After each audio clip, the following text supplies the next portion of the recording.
महाराष्ट्रात विद्यार्थ्यांना तरुणांना मार्गदर्शन केलेलं आहे. धन्यवाद सर, आपली उपस्थिती आम्हाला लाभलेली आहे. आता डॉक्टर अमर जगताप सर यांचा सत्कार श्री कोठोडे सर यांनी करावा. डॉक्टर अमर जगताप सर आज आपल्याला मोठे मार्गदर्शन लाभलेले आहे. त्यांनी BHMS केलेलं आहे मुंबई येथून. त्याचप्रमाणे ते UPSC स्पर्धा परीक्षांची तयारी करतात.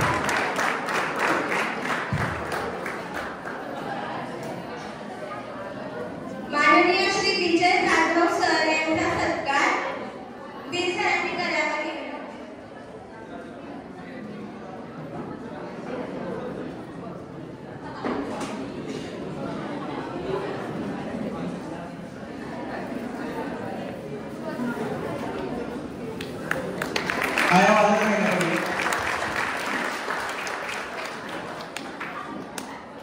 माननीय श्री सोमनाथ कुंभार सर व पालक यांचा सत्कार बीर सरांनी करावा.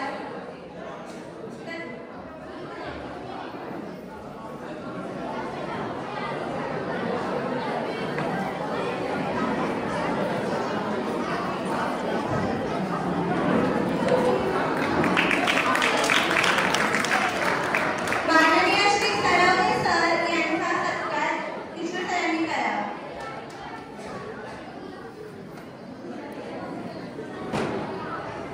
काय आवाज आहे पाहिजे.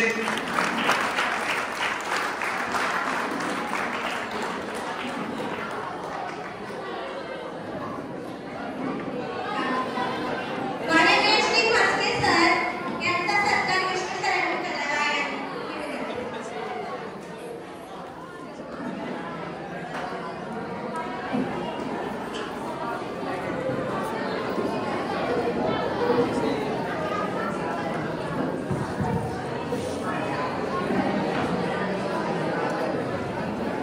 काय आवाज शिवाजी कोठोडे यांचा सत्कार किनादार सरांनी करावा.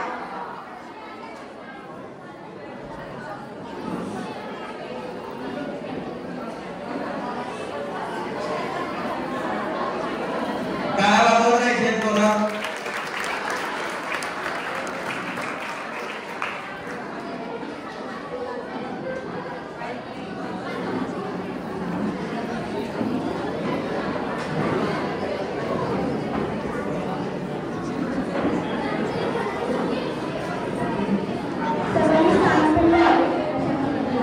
धन्यवाद. तुम्ही एकदा सर्व पाहुण्यांचे प्रथम मार्गदर्शकांचे मनापासून स्वागत आणि आभार.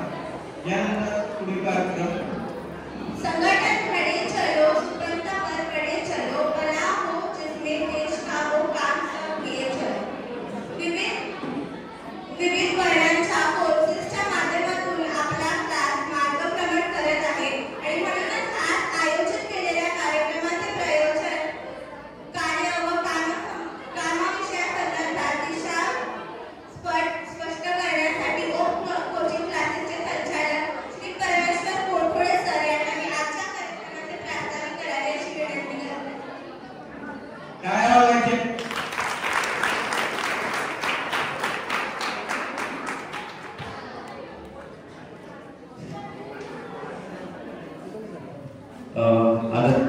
व्यासपीठ आणि इथे जाऊन त्याच्यावर विद्यार्थी आणि मित्रांनो आणि पालक वर्गांनी आज या कार्यक्रमाला हजेरी लावली त्याबद्दल सर्वप्रथम मी सगळ्यांचा आभारी आहे. आज या कार्यक्रमासाठी आपण प्रमुख वक्ते किंवा मार्गदर्शक म्हणून आपल्याला श्री लेले सर व अमर जगताप सर हे दोन व्यक्तिमत्व आपल्याला मिळाले आहे. मग कसं बघा, लेले सर सामाजिक कार्य जर बघितलं तर त्यांनी मला सांगितलं की ज्या विद्यार्थ्यांसाठी आई वडील त्यांची जबाबदारी घेत नाही अशा मुलांना बऱ्याच ठिकाणी कोण त्या ठिकाणी मार्गदर्शन करतात. त्यांचे बरेचसे सामाजिक उपक्रम आहेत. सरांचा थोडक्यात परिचय 35 वर्ष त्यांनी इंडस्ट्रियल एक्सपिरियन्स आहे. त्यांचं BE इलेक्ट्रिकल आणि मेकॅनिकल पॉवर सिस्टम मध्ये एज्युकेशन पूर्ण केलेलं आहे. त्यांचा ऍक्टिव्ह पार्टिसिपेशन आहे. रामकृष्ण मठ या ठिकाणी ते सेवा देतात. तसंच सरांचा आपल्या इथे आज हजेरी लागली असे आमचे मित्र लिमये सरांनी मागच्या 2 वर्षामध्ये आपल्याकडे बऱ्याचशा वेळा यूथ डेव्हलपमेंटसाठी काम केलेले, तरुण वर्गांना मार्गदर्शन करण्यासाठी पुढाकार घेतलेला आहे आणि त्याचाच एक भाग म्हणून आज लेले सर आपल्याकडे उपलब्ध आहे. तसंच आमचे मित्र अमर जगताप सर, मी सर अक्षरशः शॉक झालो. बाळांनो, तुम्ही ज्या परीक्षेचा विचार करताय की भविष्यात आम्ही या परीक्षा दिल्या पाहिजे, या परीक्षेमध्ये आपण चांगलं यश मिळवलं पाहिजे, असा व्यक्ती आज आपल्यामध्ये उपलब्ध आहे. 3 वेळा MPSC क्लिअर केलं. परत एकदा सांगतो, 3 वेळा MPSC ची प्री, मेन्स आणि इंटरव्ह्यू क्रॅक केलेली व्यक्ती आपल्यामध्ये उपलब्ध आहे. आणि 5 वेळा UPSC, नाव घेतलं तरी भीती वाटते, 5 वेळा UPSC क्रॅक केले, प्री, मेन्स आणि इंटरव्ह्यू पर्यंत पोहोचले असे अमर जगताप सर. या दोन्ही आजच्या वक्त्यांसाठी एकदा जोरदार टाळ्या वाजवा. तर सरांचा थोडक्यात परिचय करून देतो. सर हे senior faculty of GS general sciences, geography साठी MPSC आणि UPSC शिकवलंय. त्यानंतर ऑप्शनल जिओग्राफी साठी स्पेशल सरांचं कोचिंग आणि टीचिंग केलं जातं सरांकडून. ते पर्स्पेक्टिव्ह अकॅडमी पुणे या ठिकाणी डायरेक्टर म्हणून काम करत आहेत. आणि मी या दोन्ही वक्त्यांबद्दल आज जेवढं सांगेल बाळांना तेवढं कमीच आहे. आज तुम्ही याला पूर्ण तुमच्या मनात जे काही प्रश्न आहेत, आपल्याकडे योगा वगैरे बघा किती योग जुळून आला. एक इंजिनियर आहे आणि एक डॉक्टर आहे, तर आपले दोन्ही एरिया कव्हर होतात. असे आपल्याकडे 2 छान वक्ते आपल्याला इथे लाभलेले आहेत. पत्रकारांमध्ये विजय जाधव सर आज उपलब्ध आहे. सरांनी त्यासाठी एक ऑफर सांगितली आहे, AI च्या रिलेटेड सर तुम्हाला कुठला तरी एक कोर्स फ्री देणार आहे, तर सरांना तुम्ही नंतर भेटू शकता. आज त्यांनी अनाउन्समेंट केली आहे. सरांसाठी पण एकदा जोरदार टाळ्या. पूर्ण जगच आता भविष्यात AIचं असणार आहे, त्याच्या रिलेटेड सर तुम्हाला एक कोर्स ऑफर करतायत. त्याच्यानंतर सोमनाथ कुंभार सर आपले आज पालक पण आहेत आणि पत्रकार म्हणून पण आज इथे उपस्थित आहे. त्याच्यानंतर आपले दुसरे डॉक्टर फिजिओथेरपिस्ट मस्के सर हे देखील आपल्या कार्यक्रमासाठी उपस्थित आहे. आणि ऍक्च्युली काय तुम्हाला क्लासची पार्श्वभूमी सांगण्यात आता वेळ जास्त घालवणार नाही. थोडक्यात सांगतो, क्लास आपण कॉलेजला असताना 2007 ला चालू केला, एकदम शॉर्ट मध्ये. आमचा जुना विद्यार्थी आम्ही पण आज आलाय, ठीक आहे, तो ठीक आहे सिनियर मोस्ट मध्ये तो आहे, ठीक आहे. तो 2007 ला कॉलेजला असताना चालू केलं. 11 ला प्रोफेशनली आपण कोचिंग स्टार्ट केली. आज तुम्हाला मी म्हणजे 100% खात्रीने सांगू शकतो की पुणे, मुंबई मोठ्या सेंटरला जाऊन नीट आणि JEE अभ्यास करूनच फक्त रिझल्ट येतो, ही जी लोकांची संकल्पना आहे याच मोडीत काढून आपण आज 200च्या वर इंजिनिअरिंग मध्ये मुलांना करिअर घडवून दिले. त्यांना 10 लाखाच्या आसपास पगार आहे. एक्झॅक्टली सांगता येणार नाही. मागे आम्ही करिअर मेळावा मुलांच्या जुन्या मुलांना बोलवलं होतं, त्यांच्याकडून ऐकलं, तर मला असं वाटतं की आम्हाला त्यांच्याकडूनच आता बरंच काही शिकण्यासारखं आहे. तर बरेच विद्यार्थी आता खूप मोठ्या लेवलला पोहोचले. त्यांच्याशी आम्हाला कम्युनिकेट करायला पण आता भीती वाटायला लागली. एवढं चांगलं कम्युनिकेशन त्यांचं डेव्हलप झालेलं आहे. तर असे आपले 200च्या वर इंजिनिअरिंग मध्ये करिअर मुलांनी घडवलेलं आहे. आणि 40 तर माझ्या समोर नाव आहेत जी मी ओरली सांगू शकतो तुम्हाला, जे मेडिकल मध्ये आतापर्यंत करिअर केलंय. तोंडपाठ आहेत माझी. आणि त्यापैकी काही आपल्याकडे डॉक्टर निखिल म्हणून आहे आज चौपाटीला पहिला विद्यार्थी, पहिला म्हणता येणार नाही बट भोरमध्ये प्रॅक्टिस करणारा विद्यार्थी आहे. असे बरेचसे 40च्या वर ज्यांनी मेडिकल क्षेत्रामध्ये करिअर आता स्थापित केलेलं आहे आणि खूप चांगल्या MBBS, BDS, BMS, BMS, physiotherapy, nursing अशा बऱ्याच क्षेत्रांमध्ये खूप उल्लेखनीय कामगिरी ते करत आहेत. तर या सगळ्यांचा कलेक्टिव्ह इफेक्ट म्हणून आज तुम्ही तिथे उपलब्ध आहात. तर मी आता खूप जास्त क्लासचं इंट्रोडक्शन देत नाही. थोडक्यात तुम्हाला सांगतो की लास्ट इयर आपले 19 विद्यार्थी फक्त 12वीला होते. 19 पैकी 19 विद्यार्थ्यांना चांगलं कॉलेज मिळाले. त्यापैकी काही पालक इथे आणि विद्यार्थी उपलब्ध आहेत, त्यांच्याशी तुम्ही बोलू शकता. 100% सिलेक्शन देणारा ग्रामीण भागातला एकमेव क्लास म्हणून आज आपली बनत, हीच ओळख तुम्ही भविष्यात कायम ठेवावी. आणि परत एकदा आज आपण हा प्रोग्राम आयोजित केला. 10वी आणि 12वीचे लाडके विद्यार्थी, त्यांना आपण करिअरसाठी शुभेच्छा देऊ. आणि या ठिकाणी मी 2 शब्द बोलून थांबतो. थँक्यू. जय हिंद, जय महाराष्ट्र. आज आपल्याला लाभलेले प्रमुख पाहुणे माननीय श्री लेले सर यांना मी विनंती करते की त्यांनी आपले मार्गदर्शन करावे.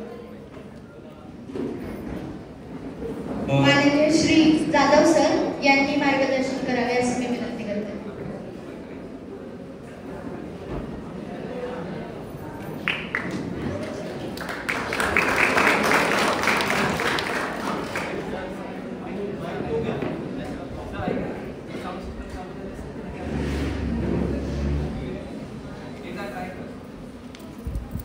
हॅलो. आदरणीय व्यासपीठ आणि विद्यार्थी बंधू भगिनी, पालक बंधू, मी फक्त तुमचे 2 मिनिट वेळ घेणार आहे. कारण तुम्ही ज्यासाठी आलेला आहात ते लेले सर, भागवत सर तुम्हाला जगताप सर तुम्हाला मार्गदर्शन करणार आहेत. तुमचे जे काही शंका असतील करिअर संबंधित, तुमच्या ॲडमिशन संबंधित, परीक्षेसंबंधित, तर ते तुम्हाला व्यवस्थित गाईड करणार आहे. तुम्ही कुठल्याही क्षेत्रात गेला, इवन विद्यार्थीच नाही तर पालकांनाही आता शिक्षण घेण्याची गरज आहे. तर ते शिक्षण कुठलं घ्यायचं, म्हणजे आपण पालकांनी शिक्षण कशासाठी घ्यायचं याबद्दल मी फक्त 2 मिनिटं सांगतो. विद्यार्थी तर काय, विद्यार्थी तसेच असल्यामुळे ते शिक्षण घेणार, पुढच्या दृष्टीने विचार करणार, करिअर बनणार. आणि आपण त्यांना सांगणार नीट अभ्यास करू. अभ्यासाच्या पद्धती बदललेत आणि मार्किंग स्कीम पण बदलली. याची जास्त पालकांना माहिती नसते. आता तुम्ही या महिन्याभरात पाहिलं असेल की कम्प्युटर शिक्षण हे मागच्या 5-6 वर्षात खूप होतं की कम्प्युटर शिकायचं कशासाठी, त्याचा उपयोग अभ्यासात कसा होतो, त्याचा उपयोग व्यवहारात कसा होतो, व्यवसायात कसा होतो आणि शिक्षणात कसा होतो हे माहिती असतं.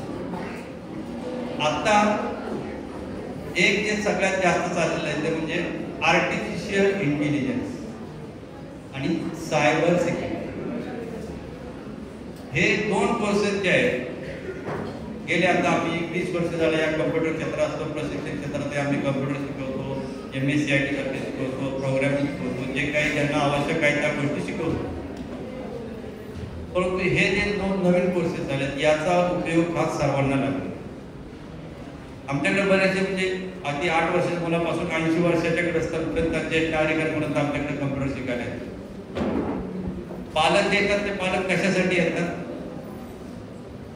एक 4-5 वर्षापूर्वी असं होतं की पालक कशासाठी येतात की मुलगा काय अभ्यास करतो किंवा आपली मुलगी काय अभ्यास करते याची माहिती करून घेण्यासाठी पालक येतो.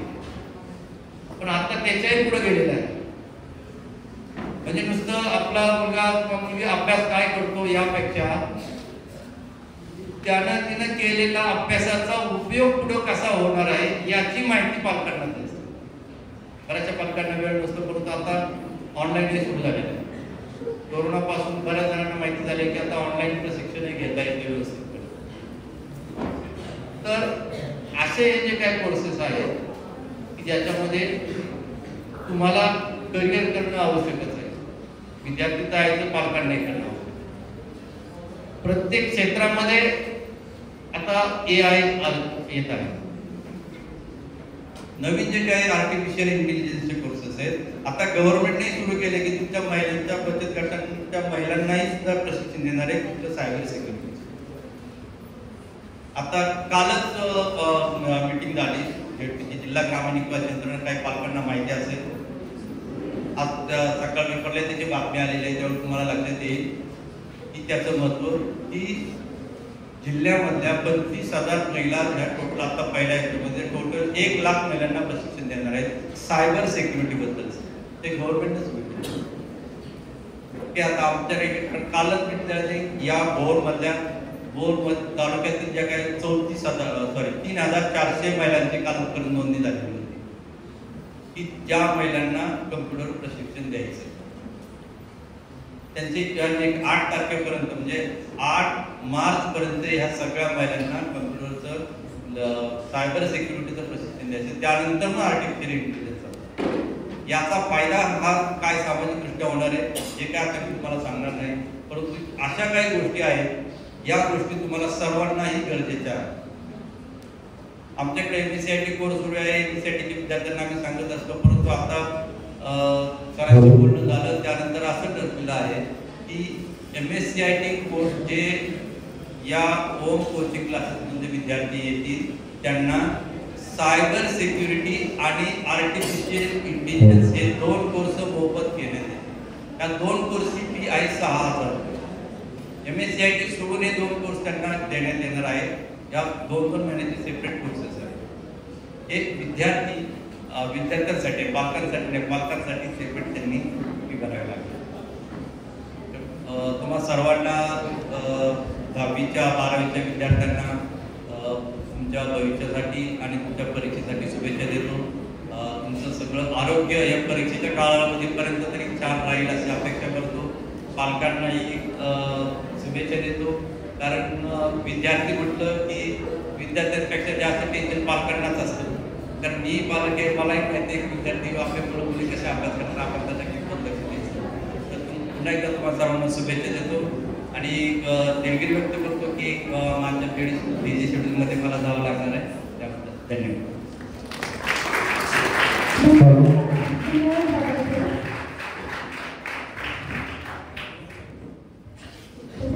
आज आपल्याला लाभलेले प्रमुख पाहुणे श्री माननीय लेले सर यांना मी विनंती करते की त्यांनी आमचे मार्गदर्शन करावे.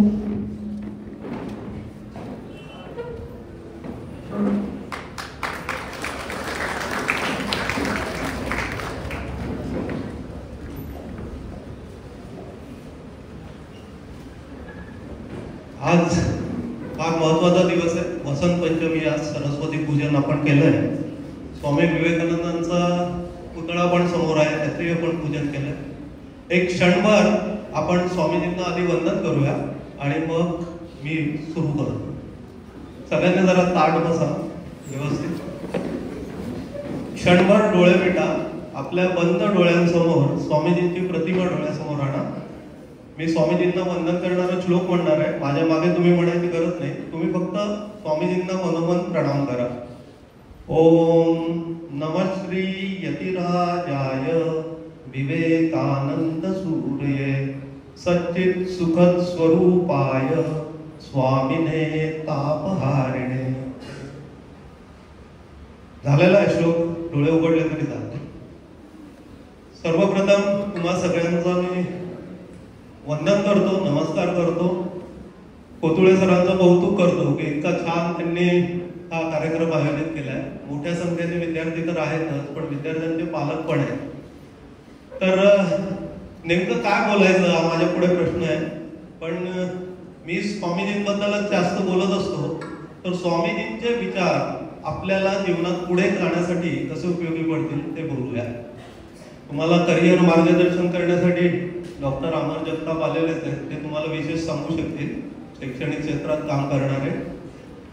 तर आपण स्वामीजींबद्दल मी थोडं तुम्हाला सांगणार आहे. पहिली गोष्ट मी तुम्हाला सांगतो की ग्रामीण भागातले जे पोटेन्शियल आहे, आपल्याला वाटतं की शहरातील मुलांना जास्त अपॉर्च्युनिटीज आहेत, जास्त संधी आहे, जास्त ते पुढे जातात. तर अशी काही गोष्ट नाहीये. आता जग बदलत आहे. ग्रामीण भागातल्या मुलांचं पोटेन्शियल बघून जागतिक कीर्तीचे मानसशास्त्रज्ञ सुद्धा अचंबित होतात. मानव वंशाचे संशोधन करणार आहेत ते. मध्ये मी एक लेख वाचला.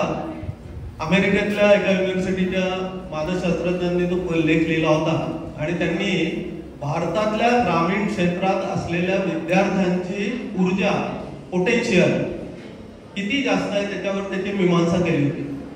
त्यांनी लिहिलं होतं की ग्रामीण भागातल्या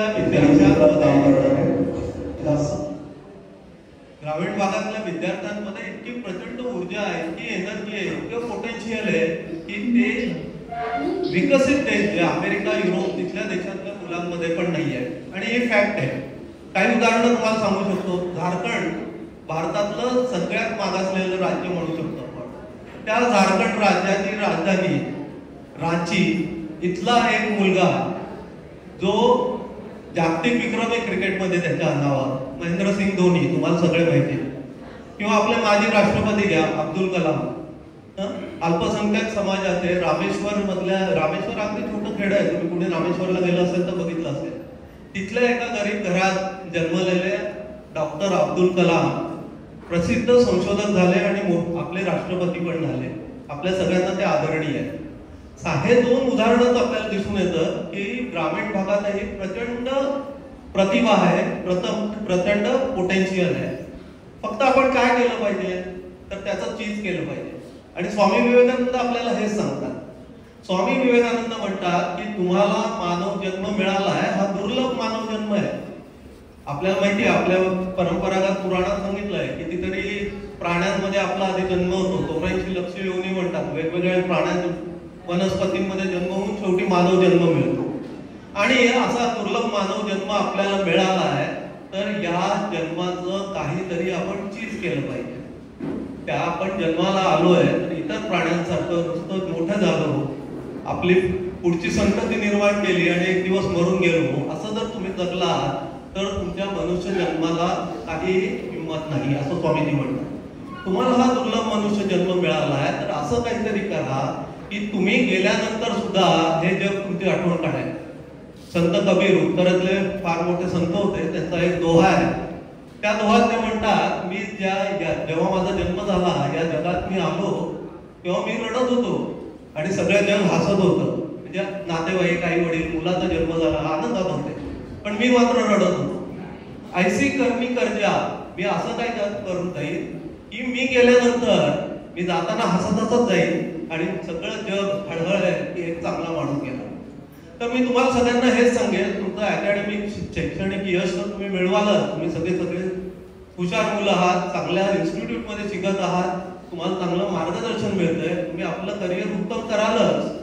पण त्याच्याशिवाय काहीतरी असं विशेष करून जा, चांगलं काम, वाईट कामाचे पण लक्षात ठेवतात, असं काहीतरी सत्कार्य करून जा की तुम्ही गेल्यानंतर सुद्धा जग तुमची आठवण काढेल. तर स्वामीजींनी पहिल्यांदा आपल्याला हेच सांगितलंय की आपला मानव जन्म हा दुर्लभ आहे आणि आपल्याला त्याचं चीज केलं पाहिजे. प्रत्येकाने ही खुणगाठ मनाची बाळगली पाहिजे. दुसरी गोष्ट स्वामीजींनी महत्वाची काय सांगितली तर आत्मविश्वास. कुठल्याही प्रकारे आपला आत्मविश्वास कमी होईल असं काही काम करू नका. आपला आत्मविश्वास कायम दृढ ठेवा. जगातली जी मोठी माणसं आहेत ना, ज्यांनी प्रसिद्ध आहे, कोणाचंही तुम्ही उदाहरण घ्या, हे एवढे मोठे यशस्वी का झाले? कारण त्यांचा दृढ आत्मविश्वास जितका चांगला तितका माणूस जास्त यशस्वी होऊ शकतो. अगदी सिंपल फंडामेंटल रूल आहे. सर पण मला ऍग्री होतील याच्यासाठी. आत्मविश्वास, पण आता याला पण आहे बरं का, आत्मविश्वास आणि अहंकार याच्यातली जी बाउंड्री लाईन आहे ना, सीमारेषा आहे, अतिशय तकलादू सीमारेषा आहे, फ्लेक्झिबल आहे एकदम, ती काळजी घेतली पाहिजे. तुमचा आत्मविश्वासच राहू द्यायचा.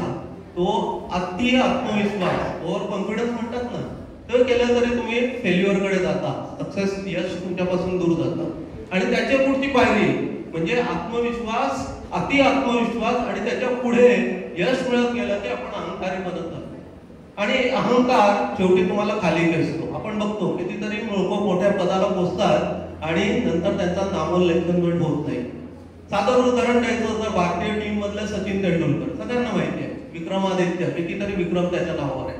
पण हा सचिन तेंडुलकर जेव्हा भारतीय टीम मध्ये आला तेव्हा त्याच्याबरोबर त्याचा क्लासमेट, त्याच्याबरोबर खेळणारा आणखी एक मुलगा एंट्री झाली होती, त्याचं नाव विनोद कांबळे. लेफ्ट हँडर बॅट्समन होता, अतिशय स्टायलिश. त्यांना क्रिकेटची आवड आहे, त्यांना विनोद कांबळीबद्दल सांगायची गरज नाही. अतिशय स्टायलिश. मुळात लेफ्ट हँडर जे बॅट्समन असतात ते स्टायलिशच असतात, खूप चांगलं त्याचे शॉट्स दिसतात त्यांचे. आणि याचा रेकॉर्ड काय, विनोद कांबळीचं अतिशय प्रतिभावान होता. सचिन तेंडुलकर पेक्षा सुद्धा त्याच्या बरोबरीचा किंवा काकणकर सरसच आहे. त्याचा रेकॉर्ड काय आहे तर पहिल्या 3 टेस्ट मध्ये त्याने डबल सेंचुरीज मारल्या होत्या आणि 3 सक्सेसिव्ह डबल सेंचुरीज मारलेल्या आहेत त्याने. हे त्याचं वर्ल्ड रेकॉर्ड आहे. पण हा विनोद कांबळी त्याला मिळालेलं यश पचवू शकला नाही. परवाचीच न्यूज होती, अक्षरशः रसतळाला गेला. म्हणजे रोजचं त्याच्या मेडिकल प्रॉब्लेम पण आहे, त्याला इलाज करण्यासाठी पण पैसे नाही. जो प्रचंड पैसे कमवत होता, जागतिक कीर्ती मिळालेली, पण तो यश पोचवू शकला नाही. त्याचं कारण काय तर मी जे सांगतो ना, अहंकार. आपली पायरी, आपले पाय कायम जमिनीवर ठेवले पाहिजे. हे स्वामीजी आपल्याला सांगतात. म्हणजे तुम्ही सक्सेसफुल व्हाल, यशस्वी व्हाल, चांगलं काम कराल, सगळं ठीक आहे, पण लक्षात ठेवा आपले पाय जमिनीवरच ठेवायचे. आभाळात जर जास्त उडत गेला तर कुणीतरी पारत पण तुमची करू शकतं किंवा आपोआप तुम्ही खाली येऊ शकता. तर ह्या 2-3 गोष्टी लक्षात ठेवणं फार आवश्यक आहे. यशस्वी नुसतं यशस्वी व्हायचं नाही आहे, तर आपल्याला काहीतरी महत्वाचं काम करायचं आहे त्याच्यासाठी. आणि एक दुसरी गोष्ट महत्वाची स्वामीजी सांगतात की बलशाली व्हा, दुर्बलता हाच मृत्यू. हे स्वामीजींनी सांगितलंय. बल हे जीवन. जितके तुम्ही सामर्थ्यवान व्हाल ना, तुम्हाला सहज यश मिळत जातं. दुर्बल तुम्ही राहिला तर तुम्हाला कुणीही चिरडू शकतं. एक संस्कृत सुभाषित आहे, तुम्ही सगळ्यांनी वाचलं पण असेल कदाचित. जेव्हा पूर्वी यज्ञ करायचे ना, तर यज्ञाला बळी द्यायचे, पशूंचे बळी. तर कुणाचे बळी द्यायचे तर कोंबडी, बकरा. पण कुणा एक वाघाला बळी दिलेला ऐकलंय तुम्ही? नाही ऐकलं. वाघाला कुणीही बळी द्यायला जात नाही. हत्तीला तर कुणी त्याच्या वाटेला पण जात नाही. स्वामीजी तेच म्हणतात आपल्याला की दुर्बलाला देव सुद्धा सहाय्य करत नाही. तुम्ही सामर्थ्यवान व्हा. बल हे जीवन. पण सामर्थ्यवान व्हा म्हणजे नुसतं शारीरिकरित्या सामर्थ्यवान व्हा असं स्वामीजी म्हणत नाही. तुम्ही बलशाली व्हा, शारीरिकदृष्ट्या सुदृढ असा, त्याचा तुम्हाला फायदा होतो. तुम्ही जास्त अभ्यास करू शकता, जास्त चांगलं यश मिळवू शकता. पण शारीरिक दृष्ट्या शिवाय अजून 3 पैलू आहेत. ते म्हणजे बौद्धिक दृष्ट्या. तुम्ही सगळेजण शिकताय, जास्तीत जास्त चांगल्या प्रकारे शिकलं पाहिजे. जास्तीत जास्त टेक्नॉलॉजी किती फास्ट जाते, सरांनी आता सांगितलं तुम्हाला. आर्टिफिशियल इंटेलिजन्स तो प्रचंड वाढते टेक्नॉलॉजी. नवीन स्किल्स तुम्हाला अडॉप्ट करावे लागतात. ती सगळी तुमची बौद्धिक क्षमता, बौद्धिकरित्या पण सक्षम व्हायला पाहिजे. तिसरी गोष्ट म्हणजे मानसिकरित्या सक्षम. काही वेळा आपल्याला तरुण पिढी मानसिकरित्या इतकी सक्षम असलेली आढळत नाही. मध्ये तुम्ही वाचलं असेल, कोटा म्हणून एक राजस्थानमध्ये शहर आहे. तिथं या तुमच्या सरांसारख्याचा जेईई आणि नीट परीक्षेचे परीक्षेचे एंट्रन्स परीक्षेचे क्लासेस होतात. वर्षभर मुलं तिथंच राहतात. पण कोट्याला सगळ्या भारतामधनं मुलं येतात, चांगल्या घरातली. त्यांना IIT मध्ये किंवा मेडिकलमध्ये करिअर करायचं आहे. अगदी 10वी पासून त्याचे क्लासेस आहेत. पण तिथली जर तुम्ही तरुण मुलं बघितली तर दर महिन्याला किमान 3 मुलं तिथं आत्महत्या करतात. का? त्यांना अभ्यास झेपत नाही, नैराश्य येतं. म्हणून बलशाली व्हायचं ते मानसिकरित्या सुद्धा बलशाली व्हायचं. मध्ये सिनेमा आला होता पहा 4-5 वर्षापूर्वी, उडता पंजाब नावाचा. पंजाब राज्याबद्दलचा तो सिनेमा होता. तर पंजाब मधली तरुण पिढी बरीचशी व्यसनाधीन झालेली आहे, मानसिकरित्या दुर्बल असल्यामुळे. तर स्वामीजी आपल्याला बलशाली व्हा म्हणतात, तेव्हा मानसिकरित्या पण सुदृढ व्हायला पाहिजे. नाहीतर मग एखाद्या परीक्षेत छोटंसं अपयश येतं, आपल्याला अपेक्षित ते यश मिळत नाही आणि मुलं मग वेगळाच मार्ग स्वीकारतात. तर मानसिकरित्या सुदृढ व्हायला फार आवश्यक आहे. आपण जेव्हा लहानपणी चालायला लागलो तेव्हा डायरेक्ट मी चालायला लागलो तर नाही.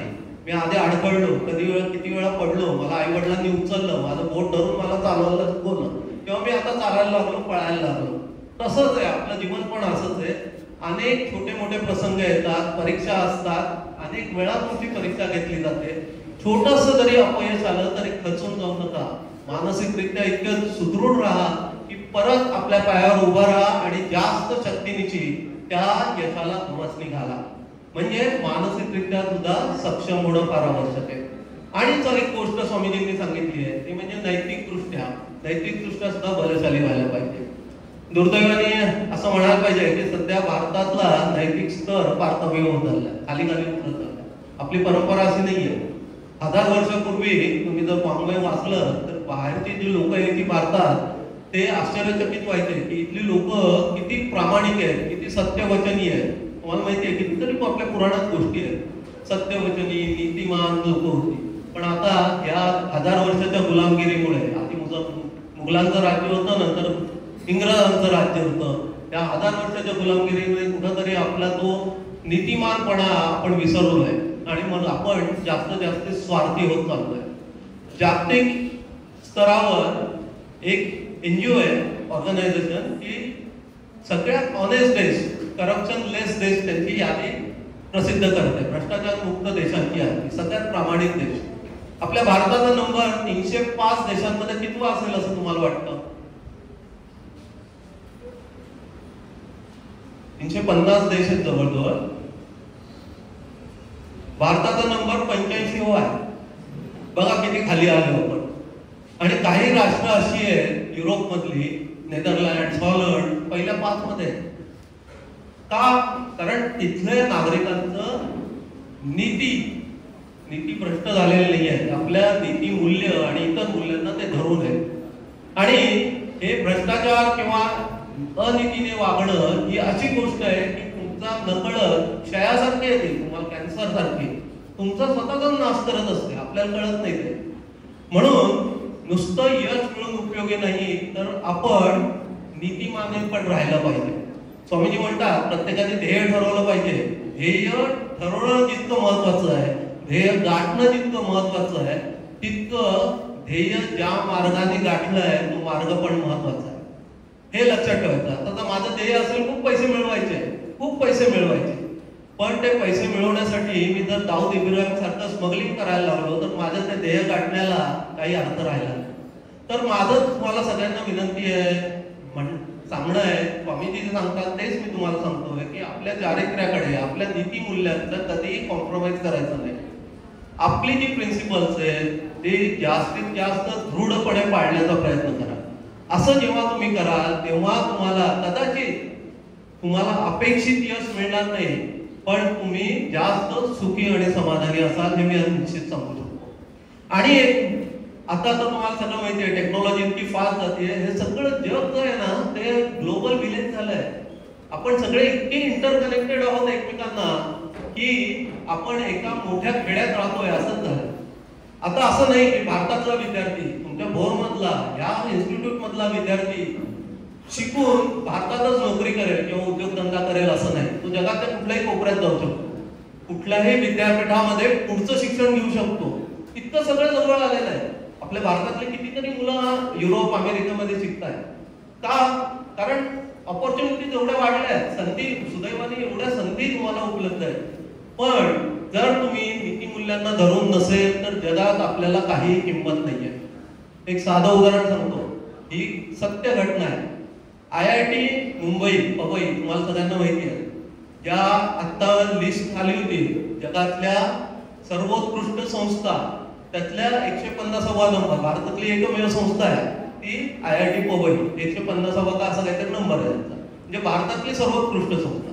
त्या IIT पवई मधनं ग्रॅज्युएट झालेली एक मुलगी, बीटेक झालेली मुलगी, पुढच्या शिक्षणासाठी ती गेली फ्रान्समध्ये. फ्रान्सच्या युनिव्हर्सिटीमध्ये तिने ऍडमिशन घेतली. तिथं तिने पोस्ट ग्रॅज्युएशन केलं, नंतर PhD पण तिथं केलं. आणि नंतर तिने ठरवलं की या फ्रान्स मधल्याच एखाद्या कंपनीमध्ये जॉईन व्हायचं आणि इथंच करिअर करायचं. आणि मग तिने इंटरव्ह्यूज द्यायला सुरुवात केली. पहिल्या कंपनीत तिने इंटरव्ह्यू, ती रँकरच होती, गोल्ड मेडलिस्ट युनिव्हर्सिटीमध्ये फर्स्ट आली होती. पहिल्या कंपनीत इंटरव्ह्यू दिला, टेक्निकल इंटरव्ह्यू क्लिअर, काय प्रॉब्लेमच नाही, सिलेक्ट. नंतर निगोशिएशन करतात पगारासाठी, किती घ्याल तुम्ही पॅकेज बिकेज, HR इंटरव्ह्यू म्हणतात त्याला, निगोशिएशन. तो पण क्लिअर झाला त्याचा. आणि तिला अगदी खात्री होती की 2-3 दिवसात आपल्याला अपॉइंटमेंट लेटर मिळणार आपल्याला. पण तिला अपॉइंटमेंट लेटर आलं नाही. तिला वाटलं काहीतरी चुकलेलं दिसतंय. कदाचित माझ्या दुसऱ्या गुणाला सिलेक्ट केला असं. दुसऱ्या कंपनीत इंटरव्ह्यू दिला, तिथं पण असंच झालं. सगळे इंटरव्ह्यू उत्तम प्रकारे क्लिअर होऊन सुद्धा तिला अपॉइंटमेंट लेटर मिळालं. तिसऱ्या कंपनीत जेव्हा तिला नाकारलं, तिला अपॉइंटमेंट लेटर मिळालं नाही, तेव्हा तिला वाटलं काहीतरी गडबड आहे बघा, काहीतरी विचारायला पाहिजे. म्हणून तिने त्या कंपनीच्या HR मॅनेजरला फोन केला आणि त्यांना विचारलं की सर, सगळे इंटरव्ह्यू मी क्लिअर केलेले आहेत, तरी सुद्धा मला का सिलेक्ट करण्यात आलं नाही, मला अपॉइंटमेंट लेटर का मिळालं नाही. तर तो HR मॅनेजर म्हणाला, ऍक्च्युअली कॅन्डिडेट्सना आम्ही सांगत नाही का रिजेक्ट केलेलं आहे, तरी सुद्धा तुझं फ्युचर, तुझं भवितव्य बघून मी तुला सांगतो कारण काय ते. पण असं फोनवर सांगता येणार नाही, तुम्हाला येऊन भेट ऑफिसमध्ये. तिने अपॉइंटमेंट घेतली, एक अर्धा तास आपण बोलूया असं त्यांनी सांगितलं होतं. त्या वेळेवरती गेली त्या HR मॅनेजरला भेटायला. तो HR मॅनेजर त्याच्या केबिन मध्ये गेल्यावर तो HR मॅनेजर म्हणाला बस वगैरे. तर ती म्हणाली सर, माझा तोच प्रश्न आहे की मला का रिजेक्ट करण्यात आलं. तर त्यांनी आपल्या टेबलवरचा लॅपटॉप सुरू केला. त्या लॅपटॉपमध्ये त्यांनी डाटाबेस असेल त्याच्यात तिचं नाव टाकलं आणि तिची सगळी हिस्ट्री त्या लॅपटॉपवर दिसायला लागली. आणि मग त्या HR मॅनेजरनी एक एक गोष्ट विचारायला सुरुवात केली. तू भारतातनं ह्या दिवशी फ्रान्समध्ये आलीस का? ती म्हणाली हो सर, याच तारखेला आली तुम्ही. त्याच्या दुसऱ्या दिवशी ती तारीख सांगितली त्यांनी. या दिवशी तू ट्यूब रेल्वेने, तिथं ट्यूब म्हणतात, आपल्याकडे त्याची मेट्रो आहे ना, जमिनी खाल्लं जाते त्याला ट्यूब म्हणतात. ते ट्यूब रेल्वेने तू ह्या स्टेशन पासून त्या स्टेशन पर्यंत गेलीस का? तर ती म्हणाली हो सर, मी असं गेलो. तर त्या HR मॅनेजरनी पुढचा जर सांगितलं, त्याने ती आश्चर्यचकितच झाली. तो म्हणाला त्या स्टेशन पासून त्या स्टेशन पर्यंत तू प्रवास केला, तो विदाऊट तिकीट केला, असे खरं आहे का? ती हादरली. तिला वाटत होतं ही गोष्ट फक्त मलाच माहिती आहे. गडबडीत तिला काय झालं असेल, तिला माहिती नसेल म्हणून तिने तिकीट काढलं नसेल, कुठं तिकीट काढायचं कसं काढायचं माहिती नसेल म्हणून काढलं नसेल, पण ती विदाऊट तिकीट गेली होती. आणि तुला पकडण्यात आलं होतं आणि तुला फाईन केला होता, हे पण. ती म्हणाली हो सर, फाईन केला होता. तर म्हणाले हे सगळं माझ्याकडे डाटामध्ये आम्हाला लिहिलं, पण हे कारण नाही आहे तुला रिजेक्ट करायचं. तर ती म्हणाली मग कारण काय आहे रिजेक्ट करायचं? म्हणजे त्या दिवशी तुला कळलं की तिकीट कसं काढायचं आणि विदाऊट तिकीट जाणं हा गुन्हा आहे. ती म्हणाली हो सर, पण असं असून सुद्धा 4 महिन्यानंतर तू परत ह्या स्टेशन पासून त्या स्टेशन पर्यंत विदाऊट तिकीट गेलेले माझा डाटा जातो. आणि त्याचं पुढचं वाक्य त्या HR मॅनेजर म्हणाला, ते फार महत्वाचं आहे. तो म्हणाला अप्रामाणिक लोकांना आमच्या कंपनीत स्थान नाही. भले तुम्ही टेक्निकली एखादा वीक असला तरी चालेल, पण प्रामाणिक असलं पाहिजे, हे आमचं कोड ऑफ कंडक्ट आहे. सांगायचा मुद्दा काय की आता सरांनी मगाशी सांगितलं, आर्टिफिशियल इंटेलिजन्समुळे अनेक जणांचे तुमच्यावर नजर आहे. आपल्याला कळत नाही, आपल्याला वाटतं समोरच्याचे 2 डोळे आपल्याला बघताय, पण नाही, सगळं जग अनेक मार्गाने तुमच्याकडे बघतंय. तुम्ही जो मोबाईल वापरता ना, जेव्हा तुम्ही इंटरनेट ऑन करता तेव्हा अनेक जण तुमच्याकडे लक्ष देऊन असतात. जे सायबर सिक्युरिटी बद्दल पण सर बोलले तेच आहे. सायबर सिक्युरिटी लागते कशाला? तर चारित्र्य कमी झालंय, नीतिमत्ताच नाही या लोकांमध्ये. सिक्युरिटीची गरजच काय? पोलीस डिपार्टमेंटची गरज काय? जितके गुन्हेगार वाढतील तेवढं पोलीस डिपार्टमेंट स्ट्रॉंग करायला लागतं.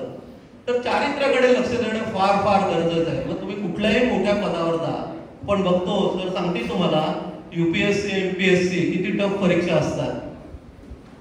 UPSC मध्ये 15 लाख विद्यार्थी बसतात, तेव्हा 1001 सीट्स असतात शेवटी. IAS ला तर 150च्या आसपास एवढीच लोक सिलेक्ट होतात. 15 लाखातली एवढी मुलं सिलेक्ट होतात म्हणजे किती क्रीम असेल, ते किती हुशार मुलं असतील, किती कॅलिबरची मुलं असतील. पण असे असून सुद्धा आपण बघतो की पेपरमध्ये वाचतो, कित्येक IAS ऑफिसर, कित्येक अधिकारी भ्रष्ट मार्गाने कुठेतरी गुन्ह्यात सापडतात संपत्ती मिळवली म्हणून, आणि मग त्यांना पुढचं नोकरी जाते, तुरुंगवास असो, मानहानी होते. हे सगळं कशामुळे? ते तल्लख आहेतच, हुशार आहेतच, बौद्धिकरित्या ते सक्षम आहेतच, पण चारित्र्य नाही, नीतिमत्ता कुठेतरी कमकुवत आहे. तर मी तुम्हाला सगळ्या विद्यार्थ्यांना हाच मंत्र देईन की तुम्ही यशस्वी व्हा. आमच्या शुभेच्छा तर तुमच्याकडे आहेतच. तुम्ही प्रचंड यश मिळवा, चांगल्या पदाधिकारी व्हा, चांगल्या आपल्या देशाला पुढे नेण्याचा प्रयत्न करा. पण हे करताना आपले जे प्रिन्सिपल्स आहेत, आपले जे व्हॅल्यू आहेत, आपले जे नीतिमूल्य आहेत, त्याच्याशी कुठेही कॉम्प्रोमाइज करायला जाऊ नका. तुम्हाला क्षणिक यश मिळेल सुद्धा तसं केल्यावर, पण ते लॉंग टर्म राहणार नाही. तर हे तुम्ही सगळ्यांनी लक्षात घेतलं तर मी तुम्हाला खात्रीपूर्वक सांगू शकतो की सर जे एवढ्या कष्टाने तुम्हाला शिकवत आहेत, क्लास घेत आहेत, असे समारंभ घडवून आणतायत, आम्हाला बोलवत आहेत, त्या केल्याचं काहीतरी चीज झालं असं समजेल. आणि एक गोष्ट, आता मोठ्या संख्येने पालक पण आहेत म्हणून त्यांच्यासाठी सांगायला असं वाटतं की आपल्या ज्या अशा आकांक्षा आहेत त्या आपल्या पाल्यांवर लादू नका, त्यांच्या क्षमतांचा विचार करा. मी जेव्हा सॉफ्ट स्किल ट्रेनिंग घेतो, वर्कशॉप घेतो मुलांमध्ये, अनेक कॉलेजमध्ये घेतो, तेव्हा तुम्हाला गंमत सांगतोय, त्याला आम्ही सॉट अनालिसिस म्हणतो. एस म्हणजे स्ट्रेंथ, डब्ल्यू म्हणजे वीकनेस, ओ म्हणजे ऑपॉर्च्युनिटी आणि टी म्हणजे थ्रेट. तर मुलांना, अगदी इंजिनिअरिंग कॉलेजच्या मुलांना जी हुशार आहेत सगळी, त्या मुलांना सांगतो की आपल्या 5 स्ट्रेंथ लिहून काढायच्या, माझ्या 5 चांगल्या गोष्टी, पॉझिटिव्ह थिंग्स लिहून काढायच्या, 5 स्ट्रेंथ. तसंच 5 विकनेसेस म्हणजे माझे 5 कमकुवतपणा लिहून काढायच्या. काय वाटतं तुम्हाला, काय असेल मुलांचा रिस्पॉन्स? लिहू शकतात? हुशार मुलं सुद्धा 1 किंवा 2 गोष्टी लिहू शकतात स्ट्रेंथ मधल्या, आणि विकनेस तर एकही लिहू शकत नाही. त्यांना असं वाटतं मी म्हणजे संत ज्ञानेश्वराचाच अवतार आहे, माझ्यात काही कमतरताच नाही. हे सगळं का होतं? कारण आपण डोळसकडे स्वतःकडे बघतच नाही. स्वतःचा कायम परीक्षित, प्रसंगी अखंडित परीक्षित जावे, समर्थ रामदासांनी म्हटलंय. स्वतःची स्वतः परीक्षा करत जा, आपण किती पाण्यात आहे हे समजलं पाहिजे. तुम्ही आता सगळे हुशार मुलं आहेत, सगळे 8वीच्या वरचे आहेत, तुम्ही विचार करू शकता, तुम्हाला सगळ्यांना माहिती आहे की माझ्या स्ट्रेंथ काय आहे, माझ्या विकनेसेस काय आहेत. तर आपल्या क्षमता ओळखा आणि त्यानुसार आपल्या अभ्यासक्रमाची निवड करा. आणि पालकांनाही मी तेच सांगेन, आपल्या जी स्वप्न आहेत ती मुलांवर लादू नका, त्यांच्या क्षमतांचा विचार करा. नाहीतर मग आता उदाहरण दिलं कोटामध्ये कसं होतं ते, तसं घटना होतात. आजकाल मुलं पण एकाच दुसरा मुलगा असतो, एकाच दुसरी मुलगी असते, लहान कुटुंब झाली आहेत. आणि अशा वेळी जर त्या मुलं जर नैराश्याने ग्रासली गेली तर त्याचं जीवन तर नाश होतोच, पण आपल्या सगळ्यांच्याही जीवनाचा नाश होतो. तर आपली स्वप्न तुमचं ठीक आहे ना, आपला मुलगा मोठा व्हावा, मुलगी मोठी व्हावी सगळ्यांनाच वाटतं, पण त्याच्या क्षमताचा विचार करून पुढे जा. जास्त आपली स्वप्न त्याच्यावर लागू नका, ते ओव्हरलोड होतात आणि मोडून सुद्धा पडू शकतात. अशी उदाहरणं झालेली आहेत. तुम्ही डोळसपणे जर बघितली शहरामध्ये, माझ्या जवळच्या मित्रांपैकी 5 केसेस असे आहेत की त्यांची तरुण मुलं इंजिनिअरिंग अर्ध सोडून, मेडिकल अर्ध सोडून घरी नुसती बसलेली आहेत. आता 35-35 वर्षाचे झाले, काही करत नाही, आणि आई वडील रिटायर झालेले आहेत, आई वडील त्यांना पोचतात. अतिशय हुशार मुलगा, 10वी 12वीत मेरिट आलेली मुलांची अशी कंडिशन आहे. हे कशामुळे? तो ओव्हर स्ट्रेस, ओव्हर एक्सपेक्टेशन, अति अपेक्षा ठेवू नका. आपल्या मुलांच्या क्षमतांचा विचार करा आणि त्यानुसार त्यांना अपेक्षा करा त्यांच्याकडनं. यश तुम्हाला मिळेलच, मगाशी सांगितल्याप्रमाणे तुम्ही सर्व प्रकारे बलवान असाल तेव्हाच. मला वाटतं बरंच बोललोय मी, थांबू ना आता. जाता जाता 5 गोष्टी तुम्हाला स्वामीजींनी सांगितलेल्या ते सांगतो की त्या 5 गोष्टी पाळल्या की तुम्ही नक्की जीवनात यशस्वी व्हाल. 5S म्हणतो आम्ही त्याला. पहिली गोष्ट स्वाध्याय. मगाशी सांगितलं सॉट अनालिसिस. माझ्या क्षमता काय, माझ्या कमतरता काय मला कळल्या पाहिजे, मला काय संधी आहेत पुढे मला कळलं पाहिजे. इव्हन मी तर म्हणतो रोज रात्री झोपण्याच्या आधी प्रत्येक विद्यार्थ्यांनी 2 मिनिटं शांत बसायचं आणि आज मी काय काय चांगल्या गोष्टी केल्या, आज मी काय काय वाईट गोष्टी केल्या हे आठवायचं. आणि सगळं आठवतं व्यवस्थित, आपल्याला सगळं माहिती असतं. आपण आईवर ओरडलो योगाचं, आपल्या मनात कुठंतरी गुंतलेलं असतं, खात असतं, सगळं आठवायचं. आणि उद्या जो उगवेल तो मी आजच्यापेक्षा चांगला राहील, चांगला विद्यार्थी होईल, चांगला माणूस होईल असा निश्चय करून झोपायचं. त्याला म्हणायचं स्वाध्याय. पहिली गोष्ट करा स्वाध्याय. दुसरी गोष्ट सत्संगती. चांगल्या लोकांच्या संगतीत राहा. स्वामीजी म्हणतात नकारात्मक विचार, नकारात्मक संगत तुम्ही टाळा. नकारात्मक विचारांच्या लोकांना विषाप्रमाणे त्याग करा असं स्वामीजी म्हणतात. विष आपण कोणी खातो का? नाही का? विषाचा त्याग करतो. तर नकारात्मक लोक तुमच्या आजूबाजूला असतात, अनेक मित्रमंडळी असतात. तुम्ही काही चांगलं करायला गेलात, काय करतो ते, वेळ लागलाय का तुला, नाही ते कशाला करतो असे म्हणणारे लोक असतात. नकारात्मक विचारांपासून लांब राहा. सुसंगती ठेवा. आपण जेव्हा जन्म मिळतो आपला एखाद्या घरात, तर आपले नातेवाईक, आपले भाऊ बहीण आपण निवडू शकत नाही, पण आपली मित्रमंडळी आपण नक्की निवडू शकतो. कुणाच्या संगतीत राहायचं हे मी नक्की सांगू शकतो. चांगल्या लोकांच्या संगतीत राहा, त्यांची पॉझिटिव्ह एनर्जी तुम्हाला मिळेल, तुम्हाला पुढे जाण्यासाठी त्याचा उपयोग होईल. दुसरा हे सांगितलं मी, सत्संगती. तिसरा, सद्विचार. कायम चांगल्या विचारांच्या संगतीत राहा. फॉर्च्युनेटली चांगले ग्रंथ, मराठी भाषा समृद्ध भाषा आहे. अनेक सुविचार आपण कायम वाचत असतो, वाचतो आणि विसरून जातो. अनेक चांगले ग्रंथ आहे. आता तर काय नेटमुळे PDF कितीतरी अवेलेबल आहेत पुस्तकं, पण मुलं वाचत नाही. मी कितीतरी कॉलेजमध्ये मुलांना सांगतो की निदान एक पानभर तरी रोज वाचायची सवय ठेवा. व्हिडिओ बघून, YouTube बघून तुम्हाला जे कळणार नाही ते तुम्ही एक पानभर लक्ष देऊन वाचलं तर तुम्हाला त्याचा उपयोग होईल. चांगल्या विचारांच्या संगतीत राहा. YouTube बघायचं तर बघा, पण उगाच वायफळ कुठले तरी हे बघायचे, काय फिल्मचे तुकडे आणि काय काय काय असतं, बरंच काय काय असतं टीव्हीवर, तर ते सतत चालू असतं. विनोदी कार्यक्रम, अगदी 65 विनोद असतात आणि सगळे ह्या करते साधे असतात आणि मग बाकीचे पण असतात. अशा ह्याच्यात आपला वेळ घालवू नका. अनेक चांगल्या गोष्टी अवेलेबल आहेत नेटवर. चांगल्या विचारांच्या संगतीत राहा. चौथी गोष्ट म्हणजे संयमित जीवनशैली. आपल्या जीवनात आपली जीवनशैली संयमित असायला पाहिजे, शिस्तीची असली पाहिजे. मी बघतो कितीतरी मुलं, मला अनेक कॉलेजमध्ये जातो मी, मुलं माझे नंबर घेतात, सर मी कधीतरी कॉन्टॅक्ट करेन. रात्री 2-2 वाजता मेसेज पाठवतात व्हॉट्सअपवर. माझा 9 वाजता फोन बंद होतो, मी दुसऱ्या दिवशी 9 नंतरच उघडतो, पण 2 वाजता मेसेज पाठवला. अरे मी म्हटलं तू 2 वाजेपर्यंत करत काय होतास? काय नाही सर, झोपच येत नव्हती. मग म्हटलं सरांना मेसेज पाठवा.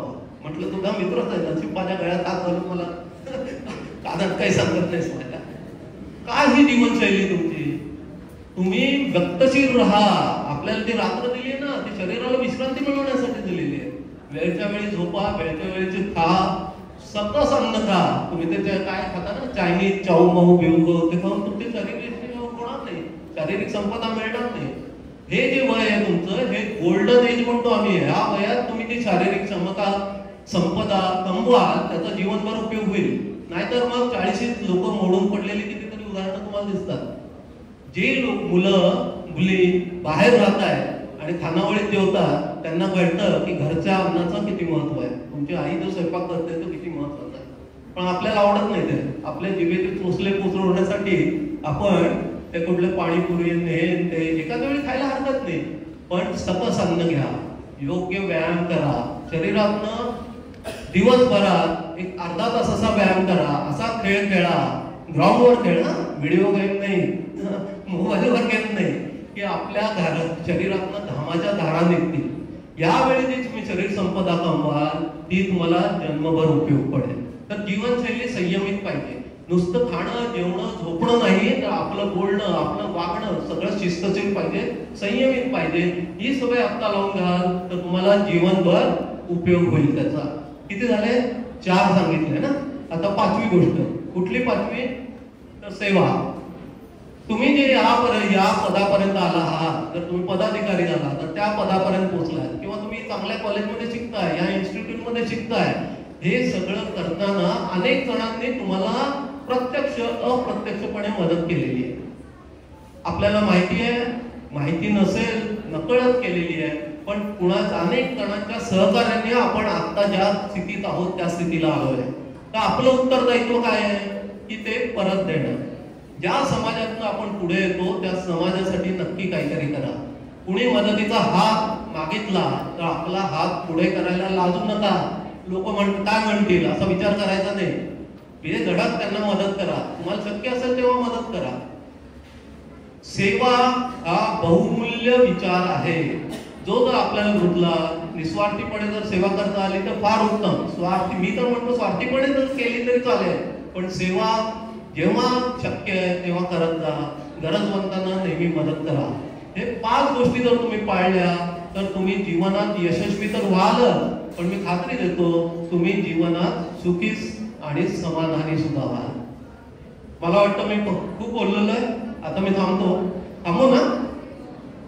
थांबू की नको? थांबू. बाकी ज्यांना बोलायचं ठीक आहे.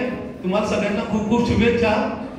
असंच यश मिळवत राहा, आपलं नाव स्वतःचं उज्ज्वल करा, आपल्या कुटुंबियांचं नाव उज्ज्वल करा, आपल्या समाजाचं नाव उज्ज्वल करा आणि सर्वात शेवटी आपल्या भारत देशाचं नावही उज्ज्वल करा. तुमच्याकडनं आम्हाला खूप खूप अपेक्षा आहे आणि तुम्ही त्या पूर्ण कराल अशी अपेक्षा व्यक्त करून मी इथंच थांबतो. जय राम.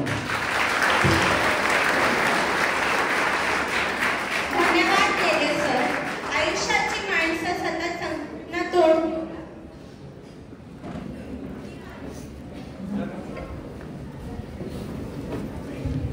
आयुष्याची माणसं सतत संकटांना तोंड देतात. ती माणसं मोठी स्वप्न साकार करतात. माणसं केवळ बोलण्याने यशस्वी होत नाही, त्यासाठी रोज कृतीयुक्त प्रयत्न करावे लागतात. खूप खूप धन्यवाद सर. माननीय श्री जगताप सर यांना विनंती करते की त्यांनी आमचे मार्गदर्शन करावे.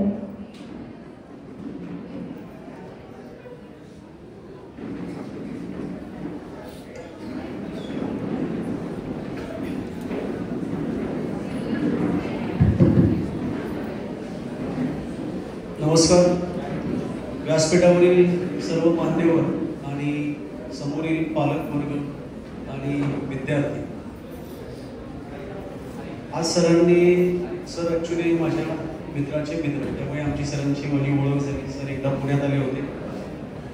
सो आज सरांनी मला या कार्यक्रमासाठी आमंत्रित केलं, त्याबद्दल सर्वप्रथम मी सरांचे धन्यवाद व्यक्त करतो. पाठीमागे बसलेल्या मुलांना बहुतेक भूक लागलेली आहे, त्यामुळे चुळबुळ फार चालू दिसते.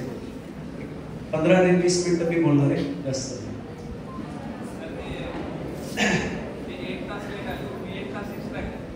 सरांचं म्हणणं आहे की तुम्ही 1 तास उशीर आलात, त्यामुळे मी 1 तास जास्त घ्यावं. मला काही प्रॉब्लेम नाही. मला दिवसाला किमान 8 क्लॉकवर शिकवण्याची क्षमता आहे. वाटलं तर मी 10 तासापर्यंत वाढवू शकतो, त्यामुळे तसा काही विषय नाही. ठीक आहे, असो. सरांनी फोनवर मला सांगितलं की 10वी 12वीची मुलं आहेत, त्यांना आपल्याला करिअर मार्गदर्शन करायचं आहे. मी स्पर्धा परीक्षेबद्दल मुलांना पुढे अवेअरनेस क्रिएट करा. त्याचबरोबर लेले सर पण आलेले आहेत. लेले सरांनी जे काही सांगितलं ते खरोखरच खूपच अत्यावश्यक आहे. तुम्ही स्पर्धा परीक्षांची माहिती जर आज नेटवर सर्च केली, तुम्हाला धडाधड खूप सारी मिळेल, खूप सारे व्हिडिओ मिळतील. पण सरांनी जे काही सांगितलं ते नेटवर नाही मिळेल. हे आपलं दुर्दैव आहे. देश विकसित करायचा आहे, पण देश विकसित करण्यासाठी आधी देशाचा समाज विकसित करावा लागतो, मग अर्थव्यवस्था विकसित होते आणि मग खऱ्या अर्थाने देश विकसित होतो. तो समाज विकसित करण्यासाठी काय आवश्यक आहे, तर सरांनी जे सांगितलं आता 15-20 मिनिट अर्धा तासात, ते फार महत्त्वाचं आहे. त्या गोष्टी जर विद्यार्थ्यांनी व्यवस्थित लक्षात घेऊन स्वतःमध्ये बनवल्या तर निश्चितपणे भारताचा समाज हा एक सशक्त आणि विकसित समाज होईल. आता राहिला मुद्दा करिअरचा. प्रत्येक विद्यार्थी हा अभ्यास करत असतो. पालक आपल्या मुलांच्या शिक्षणासाठी फार कष्ट घेत असतात. सो या सगळ्या पार्श्वभूमीवर आपल्याला एक गोष्ट दिसते की आपल्या महाराष्ट्र राज्यामध्ये तुलनात्मकदृष्ट्या इतर राज्यांपेक्षा परिस्थिती खूप चांगली आहे. आर्थिक विकास वेगात होतोय, वेगवेगळ्या अपॉर्च्युनिटीज होत आहेत उपलब्ध. शिवाय त्यात तुमचा तालुका हा पुणे शहराच्या जवळ आहे, त्यामुळे नोकऱ्या सहज मिळतात, बरीच मुलं व्यवसाय करतात. पण याच्या पलीकडे जाऊन कुठेतरी एक फार महत्वाचा पर्याय आपल्याला उपलब्ध आहे. तो महत्वाचा पर्याय काय आहे, तर सरकारी अधिकारी होणं. आपण बऱ्याचदा असं सरकारच्या नावाने खडे पडतो की रस्ता चांगला नाही, पाणीच मिळत नाहीये, लाईटच नाहीये. वेगवेगळे लोकप्रतिनिधी येतात, त्यांच्याकडे आपण आपली गाऱ्हाणी मांडतो. पण तुम्ही कधीच ही गोष्ट समजून घेत नाही की लोकप्रतिनिधी जे तुम्ही निवडून दिलेले ग्रामपंचायत सदस्यांपासून ते खासदारांपर्यंत जे सगळे लोकप्रतिनिधी हे पडद्यासमोरच्या बाहुल्या असतात. खरी सूत्र ही पडद्यामागचे जे सरकारी अधिकारी असतात त्यांच्याकडे असतात. मोदीजी म्हणा किंवा फडणवीसजी म्हणा, जेव्हा कुठलंही धोरण डिक्लेअर करतात तेव्हा ते धोरण तयार कोणी केलेलं असतं, ते तयार केलेलं असतं त्या डिपार्टमेंटच्या प्रशासकीय अधिकाऱ्यांनी. आपल्या देशात, आपल्या राज्यात, आपल्या गावात कायदा सुव्यवस्था राबवायची हे तिथल्या राजकीय नेत्यांपेक्षा तिथल्या अधिकाऱ्यांच्या, पोलीस अधिकाऱ्यांच्या हातात असतं. जरी एखाद्या आमदाराने, खासदाराने, मंत्र्याने फोन केला की याला सोड त्याला सोड, पण जर तो अधिकारी प्रामाणिक असेल तर तो कायद्याला धरूनच वागतो. म्हणजे जर आपण आपल्या देशाच्या उज्ज्वल भविष्याचं स्वप्न बघत असू तर ते उज्ज्वल भविष्य साध्य करण्यासाठी आपण स्वतः प्रशासकीय अधिकारी होणं हा विचार विद्यार्थ्यांनी केला पाहिजे. आजचं जे करिअर काउन्सिलिंग आहे ते करिअर काउन्सिलिंग माझ्या मते पाठीमागे बसलेल्या गडबड करणाऱ्या विद्यार्थ्यांपेक्षा पुढे जे पालक वर्ग बसलेले आहेत त्यांच्यासाठी जास्त महत्त्वाचं आहे. की सरांनी मगाशी शेवटचा जो मुद्दा सांगितला की तुमची स्वप्न पाल्यांवर लादू नका, बरोबर, एक्झॅक्ट आहे. पण त्याचबरोबरीने त्या पाल्यांना तुम्ही नवनवीन पर्यायांची माहिती करून द्या. आज परिस्थिती अशी आहे की तुम्ही उत्तरेकडची जी काही आपण बॅकवर्ड स्टेट्स म्हणून उल्लेख करतो, यूपी झालं, बिहार झालं, छत्तीसगड, झारखंड आणि बाकी जे काही असतील ते, त्या राज्यांमधून UPSC मध्ये सिलेक्ट होणाऱ्या IAS IPS होणाऱ्या अधिकाऱ्यांची संख्या महाराष्ट्रातल्या मुलांपेक्षा जास्त आहे. काय जास्त आहे? तुम्हाला एक किस्सा सांगतो. मला कोणत्याही प्रकारे त्या राज्यातील नागरिकांचा अपमान करायचा वगैरे असं नाही, पण तिथे ती परिस्थिती आहे.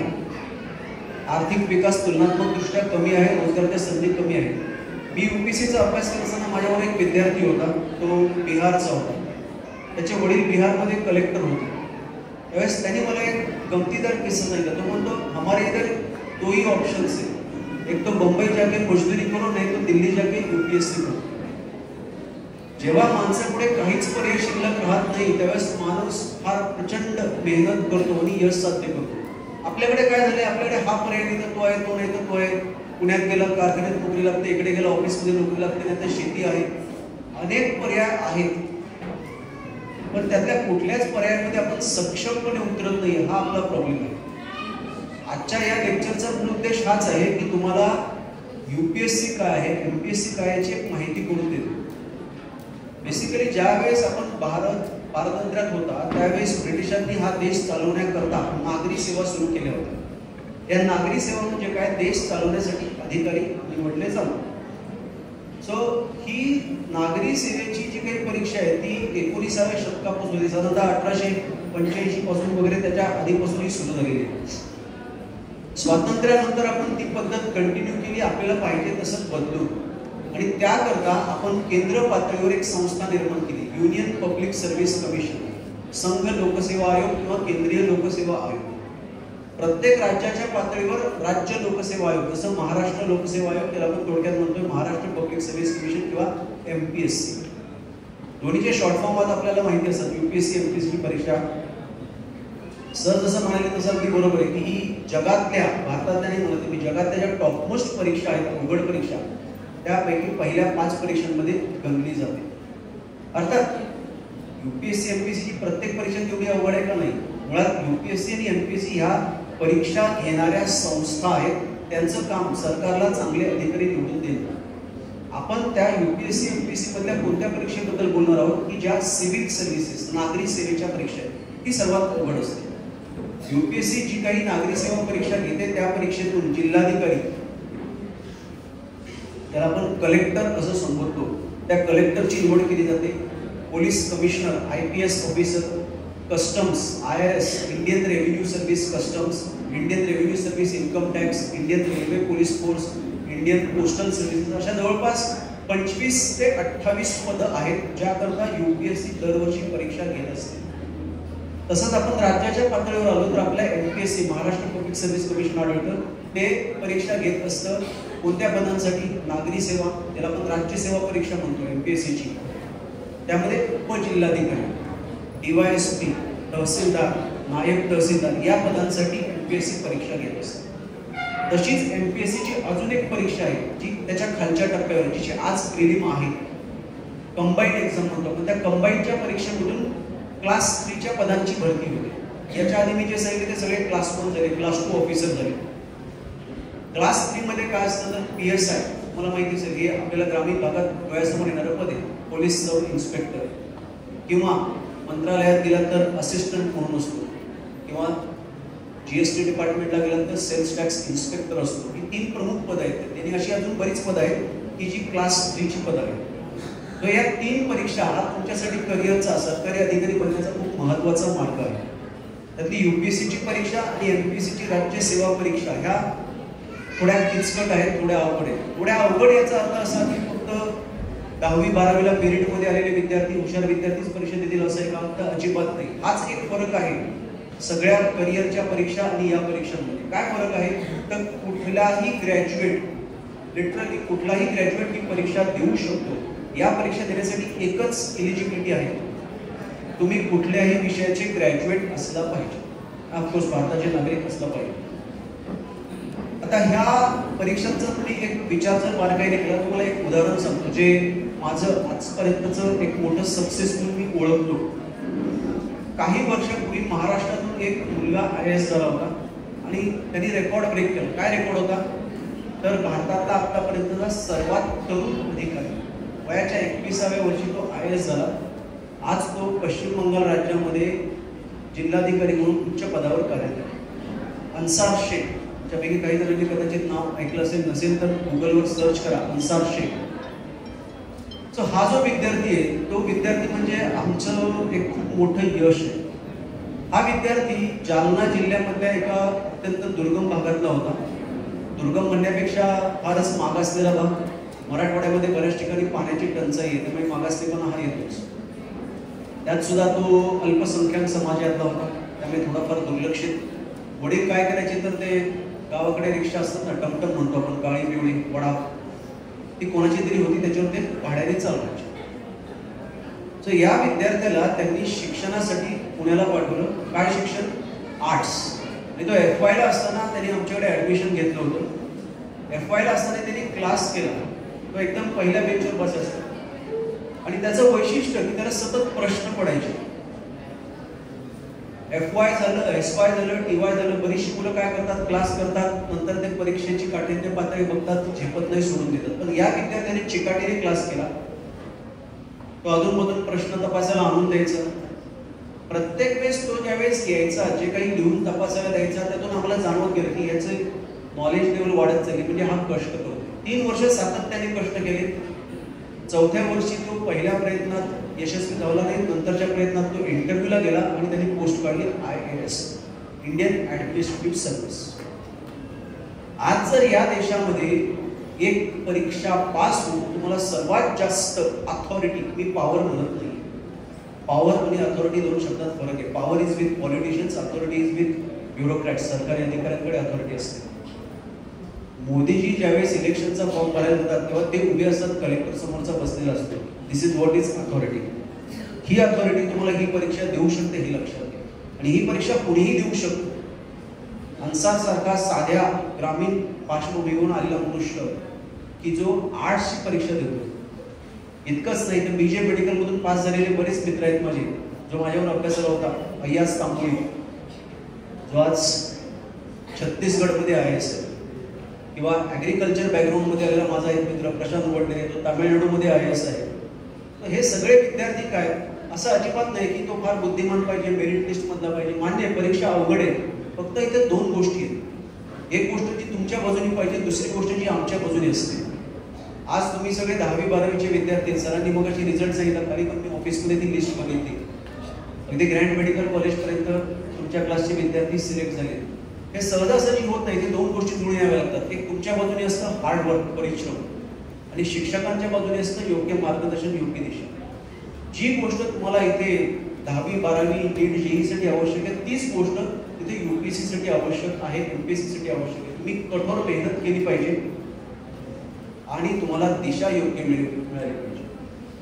आज अशी अजिबात आवश्यकता नाही की पुण्यात गेला आणि तिथे फार मोठ्या क्लासमध्ये ऍडमिशन घेतलं तरच मला IIT किंवा मेडिकल कॉलेजला नंबर गेला, असं अजिबात नाही. किंबहुना तिथे उलट मी तर म्हणेन पैशाचा बाजार पडलेला.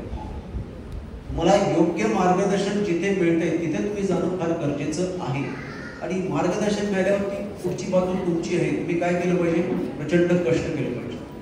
तर जेव्हा आपण या UPSC MPSCचा विचार करतो तिथे तुम्ही परीक्षा अवघड आहे, एवढ्या कमी संख्येत निवड होतात, असं या गोष्टीचा बाऊ न करता अभ्यास नक्की काय आहे ते समजून घेतलं पाहिजे. अभ्यास साधा सोपा आहे. ज्यावेळेस आमच्याकडे नवीन विद्यार्थी येतो ना, त्या नवीन विद्यार्थ्यांना आम्ही काय सांगतो माहिती, तुला जर MPSC करायची असेल तर 12वी पर्यंतची इतिहास, भूगोल, नागरिकशास्त्र, अर्थशास्त्र, विज्ञान स्टेट बोर्डाची पुस्तकं वाचून काढ, 6वी ते 12वी. तुम्ही जर UPSC करणार असाल तर आम्ही फक्त थोडंसं डिफिकल्टी लेवल बदलतो. NCERTची, CBSE बोर्डाची 6वी ते 12वीची इतिहास, भूगोल, नागरिकशास्त्र, अर्थशास्त्र, विज्ञान 5 विषयाची पुस्तकं वाचा. ही पहिली पायरी आहे UPSCचा अभ्यास करण्यासाठी. त्याच्याशिवाय तुम्ही पुढे काहीही करू शकत नाही. जर तुम्ही ते करत नसाल तर तुम्हाला UPSCच्या परीक्षेचा पुढचा अभ्यास करता येणार नाही. परीक्षेच्या अभ्यासक्रमात काय आहे? GS सामान्य अध्ययन असं आपण म्हणतो. या विषयाचे 3-4 पेपर असतात. पूर्व परीक्षेला एकच असतो, ऑब्जेक्टिव्ह असतो. मुख्य परीक्षेला लेखी असतात. त्यात काय काय असतं? भारताचा इतिहास, प्राचीन, मध्ययुगीन, आधुनिक, जो आपण शाळेपासून अभ्यासलेला आहे.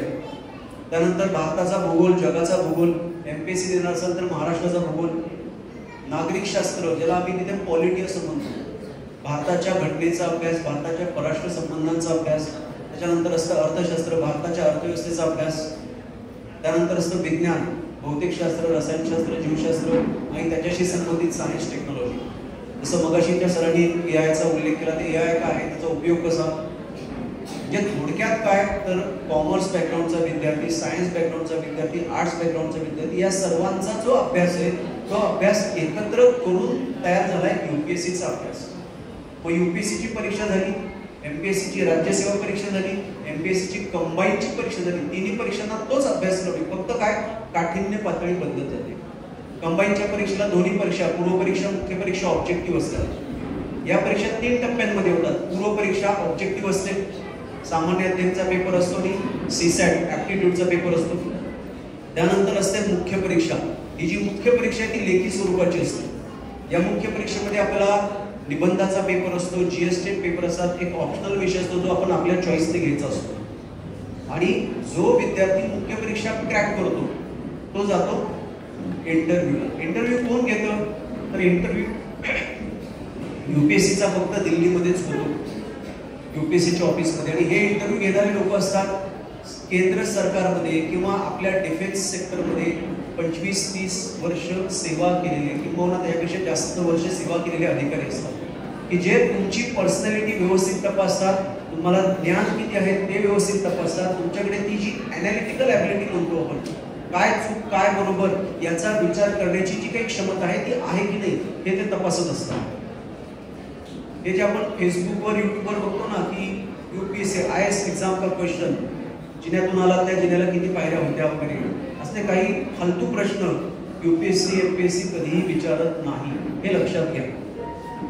का तर त्यांना विद्यार्थ्यांचं ज्ञान, त्यांना विद्यार्थ्यांची ॲनालिटिकल ॲबिलिटी, विश्लेषण क्षमता, काय चूक आहे काय बरोबर आहे हे विचार करण्याची क्षमता किती आहे हे तपासायचं असतं. त्यांना विद्यार्थ्यांचं प्रेझेन्स ऑफ माइंड तपासायचं असतं. नक्की असल्या फालतू गोष्टी, तुम्ही आलेल्या जिल्ह्यात किती पायऱ्या होत्या, दरवाजाला कुठे हँडल होतं, दरवाजा आत उघडलं का, हे सगळं सोशल मीडियाने UPSC MPSC बद्दल पसरवलेले गैरसमज आहेत, हे लक्षात घ्या. आता या सगळ्या परीक्षांमध्ये जर आपण उतरायचं म्हटलं तर आपण तयारी कधी केली पाहिजे, तर अन्सार शेख हे उत्तम उदाहरण आहे. पुढच्या वर्षी परीक्षा द्यायची म्हणून मी यावर्षी कामाला लागलो, उपयोग नाही. ही परीक्षा जी आहे त्याचा अभ्यास विस्तृत आहे, त्यामुळे हळूहळू आपण तो केला पाहिजे. युजली आज असं आपल्याला दिसतं की बरेचसे विद्यार्थी ग्रॅज्युएशनच्या पहिल्या वर्षापासूनच हळूहळू या परीक्षेच्या अभ्यासाला लागतात. म्हणजे आमच्याकडे आता ज्या बॅचेस चालू आहेत त्यामध्ये कॉलेजेसचे विद्यार्थी जे FYला आहेत, SYला आहेत, ते क्लासेस करतायत. 2-3 वर्ष टप्प्याटप्प्याने अभ्यास करत गेलं की तुम्हाला तो सगळा अभ्यासाचा आवाका कळतो.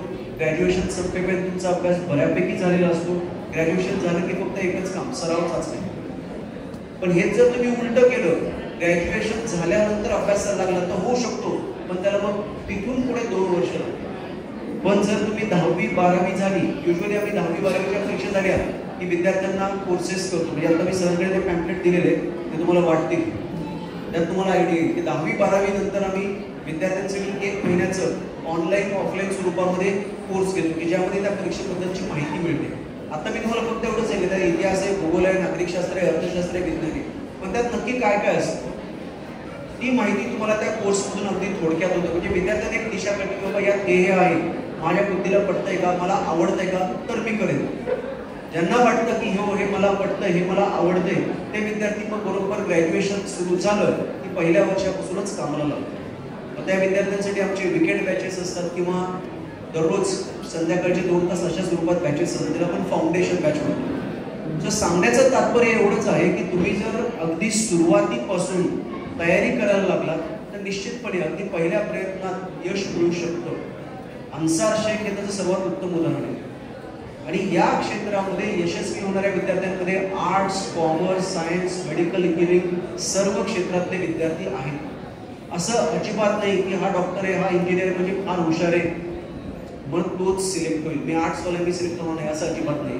मी स्वतः डॉक्टर आहे. मी ज्यावेळेस मेडिकल ॲडमिशन देतात त्यावेळेस एंट्रन्स एक्झाम नव्हती. PCB फिजिक्स, केमिस्ट्री, बायोलॉजीचे 100-100चे 300 पैकी किती मार्क आहेत त्याच्यावर ॲडमिशन व्हायचे. ती नाशिकची जी युनिव्हर्सिटी आहे ती नव्हती, सेपरेट युनिव्हर्सिटी होती मुंबई, पुणे, नाशिक. सो त्यावेळेस जे काही डॉक्टर झाले त्यातले बरेचसे सिलेक्ट झाले, बरेचसे सिलेक्ट झाले नाही. बरेच माझे विद्यार्थी मला प्रश्न विचारतात की सर तुम्ही एवढं चांगलं शिकवतो मग तुमचं सिलेक्शन का झालं नाही. मगाशी जो मी मुद्दा सांगितला तो मुद्दा आहे. ही गोष्ट दोन गोष्टींचा संगम आहे. एक म्हणजे काय, तुमचं हार्डवर्क, आणि दुसरी म्हणजे काय, तुम्हाला योग्य मार्गदर्शन मिळेल. मी हार्डवर्क केलं पण ज्यावेळेस अचूक मार्गदर्शनाची गरज होती त्यावेळेस त्या मोमेंटला ते मिळालं नाही आणि तिथं अपयश निश्चित. त्यामुळे आज परिस्थिती वेगळी आहे. मी UPSC दिली होती 2004, 5, 6 साली. 2007 पासून मी शिकवतोय. आता 2024 म्हणजे ऑलमोस्ट किती वर्ष झाले, 14 वर्षाच्या आसपास, 14-15 वर्ष झालेली आहे, जास्तच राहतात. सो सांगण्याचं तात्पर्य काय आहे, 18 वर्ष सांगण्याचं तात्पर्य काय आहे की तेव्हाची परिस्थिती आजची परिस्थिती वेगळी. तेव्हा मोबाईल नव्हते, कॉम्प्युटर नव्हता, इंटरनेट नव्हतं. आज तुम्ही गुगलवर थोडं जरी काही टाईप केलं, सर्च केलं, तुम्हाला सगळी माहिती मिळते. तेव्हा ती परिस्थिती नव्हती. सो हे तुमच्या पिढीचं काय म्हणतात त्याला, जेन अल्फा ना, ऐकला शब्द तुम्ही. 2010 नंतर जन्माला आलेल्या मुलांना आजकाल जेन अल्फा, जनरेशन अल्फा असं काहीतरी म्हटलं जातं. सो या पिढीला ॲक्सेस टू नॉलेज फार सहज आहे. प्रत्येकाकडे मोबाईल आहे, गॅरंटेड. त्या मोबाईलमध्ये गुगल आहे. तो गुगल बाबा तुम्हाला सगळ्या प्रश्नांची उत्तर देतो. यूट्यूबवर तुम्हाला प्रत्येक गोष्टीचे अनेक व्हिडिओ मिळतात, भले त्यातले निम्म्यापेक्षा जास्त चुकीची माहिती देणारे असतात. सो हे आपल्यावर आहे त्याचा वापर कसा करायचा. हे मोबाईल ही तुमच्यासाठी एक दुधारी तलवार आहे. त्या दुधारी तलवारीची एक बाजू म्हणजे काय, तर इन्स्टा, फेसबुक, व्हॉट्सअप, स्नॅपचॅट हे जे तुमचा वेळ वाया घालवणार आहे. त्या मोबाईलची दुसरी बाजू काय, त्या यूट्यूबवरचे चांगले व्हिडिओ, त्या गुगलवरची चांगली माहिती, वेगवेगळ्या वेबसाईटवरून मिळणारी तुम्हाला जी काही चांगली माहिती आहे ती. सो तुम्हाला हा विचार करता आला पाहिजे की माझ्यासाठी चांगलं काय, माझ्यासाठी उपयुक्त काय आहे, आणि त्यानुसार आपण करिअरकडे पाहिलं पाहिजे. आणि यात पालकांची भूमिका सुद्धा, किंवा पालकांची भूमिका जास्त महत्त्वाची. आपला मुलगा मोबाईलवर किती वेळ देतोय हे कंट्रोल करता येणं फार अवघड आहे आजकाल. पण निदान त्याचा आपण एक थोडा लेखा मांडला पाहिजे, प्रयत्न केला पाहिजे. मुलांशी एक कम्युनिकेशन ठेवा की तुला नक्की कशात आवड आहे, त्याला वेगवेगळ्या पर्यायांची माहिती करून द्या. आज सरांनी इथे बोलवलं, सरांनी एक पर्याय सांगितला, दुसरा पर्याय सांगितला, असे अनेक पर्याय आहेत. त्यापैकी मला कोणता पर्याय उत्तम आहे ते मला विचार करता आला पाहिजे. कारण एक महत्त्वाचा मुद्दा जे मगाशी लेरे सरांनी सांगितलं त्यामध्ये तो आला होता थोडाफार, अजून मी पुन्हा एकदा सांगतो. Your passion is important. मला काय करायला आवडतं ते मी शोधणं गरजेचं आहे. माझे UPSC MPSCचे अटेम्प्ट संपल्यानंतर माझ्या घरच्यांनी मला फोर्स केला की तू डॉक्टर आहे, दवाखाना चालू कर, खूप चांगले पैसे कमवू शकतो. पण त्यावेळेस मी स्वतःला हा प्रश्न विचारला की माझी आवड काय आहे. माझी आवड टीचिंगमध्ये आहे. So I continue that. जर तुम्ही तुमच्या आवडीचं क्षेत्र निवडलं तरच तुम्ही यशस्वी होता.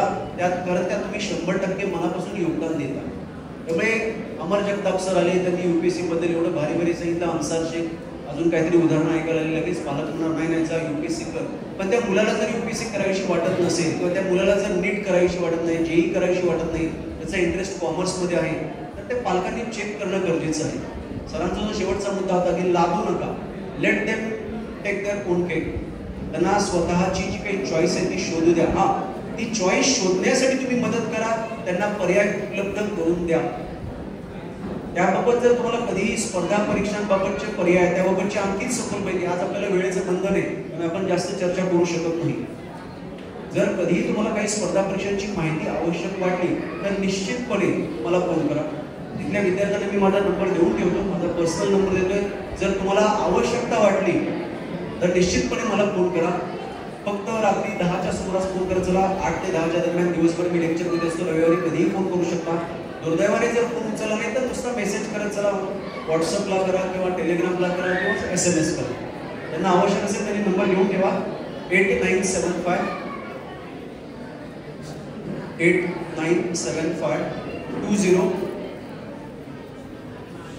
7777 77 डॉक्टर अमर जगताप.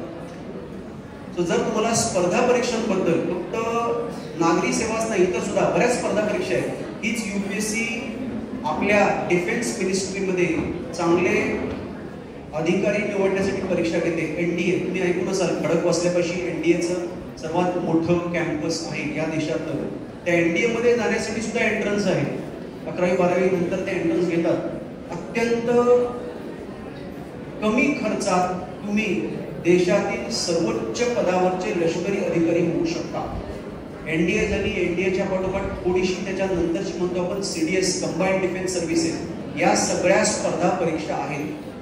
त्या स्पर्धा परीक्षा सुद्धा UPSCच घेतं, हे लक्षात घ्या. त्यामुळे आपली आवड कशात आहे हे जरा चेक करण्याचा प्रयत्न करा. या स्टेजला ही जी मुलं आहेत, 10वी झाली, 12वी झाली, त्या मुलांना तेवढी समज नसते. आज काय एखादा पिक्चर बघितला वाटतं की गंगाजल बघितला, अजय देवगण पाहिलं की चला मला IPS व्हायचंय. उद्या काय दुसरा पिक्चर बघितला, उद्या काहीतरी वेगळं वाटतं. पण तीच वेळ आहे की पालकांनी त्यांना त्या गोष्टीचे प्रोज कॉन्स, चांगलं काय वाईट काय याची जाणीव करून द्यायची. मग मुलं विचार करू शकतात की माझ्यासाठी हे योग्य, ही माझी आवड आहे, मी घेतो. म्हणून हे लेक्चर मी जे म्हणालो मगाशी सुरुवातीला लेक्चरचे की पाठी बसलेल्या विद्यार्थ्यांपेक्षा पालकांसाठी जास्त महत्त्वाचं आहे.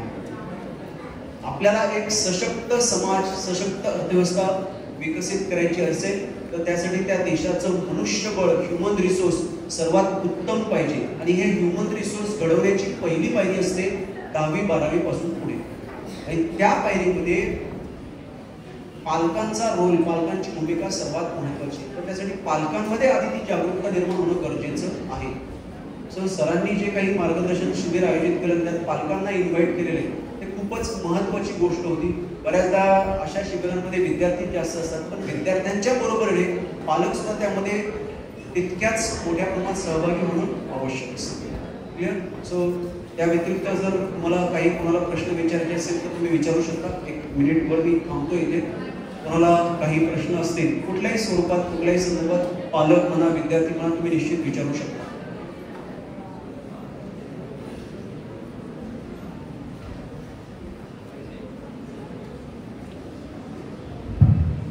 कोणाला काहीच प्रश्न दिसत नाही. हॅलो, हा मागे जे गप्पा मारताय रिपीट करणार नाही, आवाज आला नाही पाहिजे. हा दुसरी गोष्ट, जे पालक आहेत तिथे त्यांना जर काही प्रश्न विचारायचे असतील तर सरांना बिनधास्त विचारा, कारण की वेळ ऑलरेडी जास्त झालेला आहे. पण 9चा प्रोग्राम 11 वाजता स्टार्ट केला आहे. तर वेळेची मर्यादा समजून घ्या आणि दुसऱ्यावर असं राग आणण्या अगोदर आपण चेक करा की आपण किती वाजता उपलब्ध राहिलो. सो वेळेचं भान ठेवून तुम्हाला ज्या गोष्टीचा प्रॉब्लेम आहे किंवा MPSC UPSC करताना ज्या गोष्टी तुम्हाला खरंच काही शंका असतील तर सरांना मनसोक्त विचारा.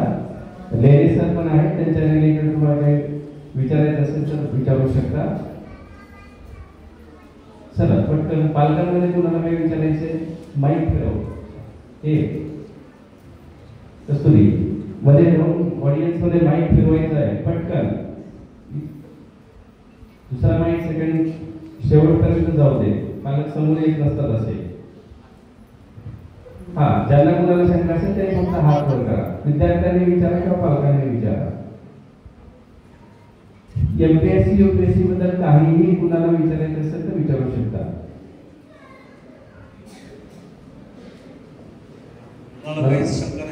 जास्त भूक लागली सर असं वाटायला.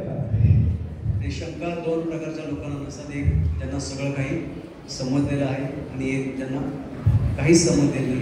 बहुतांश सगळेजण सगळं काही समजलेलं आहे या कॅटेगरीत आहेत. इकडे माईक इकडे घेऊ, थांबा.